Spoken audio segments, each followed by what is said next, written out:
Hi friends, అందరికీ నమస్కారం. Welcome to my channel. Friends, ఇప్పుడే అందిన వార్త, భారీ అగ్ని ప్రమాదం, 6 ఇల్లు దగ్ధం, పరిస్థితి దారుణం. దీనికి సంబంధించిన కంప్లీట్ డీటెయిల్స్ అయితే ఈ వీడియోలో చెప్పడం జరిగింది. వీడియోని ఎక్కడ స్కిప్ చేయకుండా కంప్లీట్గా చూడండి, అప్పుడే మీకు కంప్లీట్ సమాచారం అనేది తెలుస్తుంది. అలాగే ఇప్పటి వరకు మన ఛానల్ ఎవరైతే సబ్స్క్రైబ్ చేసుకోలేదో దయచేసి సబ్స్క్రైబ్ చేసుకోండి. సబ్స్క్రైబ్ చేసుకోవడం వల్ల ప్రభుత్వం నుంచి వచ్చే ముఖ్యమైన అప్డేట్స్ అన్నీ కూడా నోటిఫికేషన్ రూపంలో ముందుగానే మీకు తెలియజేయడం జరుగుతుంది. అదేవిధంగా లైక్ చేయడం మాత్రం మర్చిపోవద్దు. లైక్ చేయడం వల్ల ఇలాంటి ఇంపార్టెంట్ ఇన్ఫర్మేషన్ చాలా మందికి రీచ్ చేసిన వాళ్ళు మొత్తం.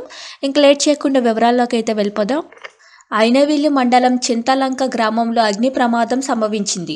6 ఇళ్లు అగ్నికి ఆహుతి అయినట్లు అమలాపురం ఫైర్ స్టేషన్ అధికారులు తెలిపారు.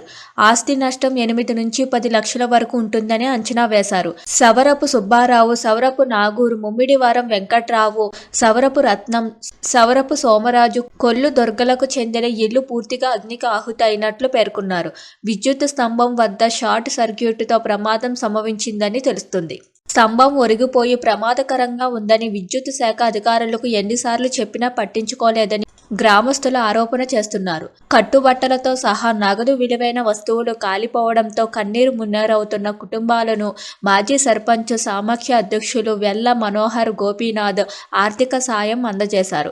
విషయం తెలుసుకున్న పి. గన్నవరం ఎమ్మెల్యే గిడ్డి సత్యనారాయణ సంఘటనా స్థలానికి చేరుకుని నిరాశ్రులైన కుటుంబాలకు ఆసరాగా నిలవాలని అందించారు.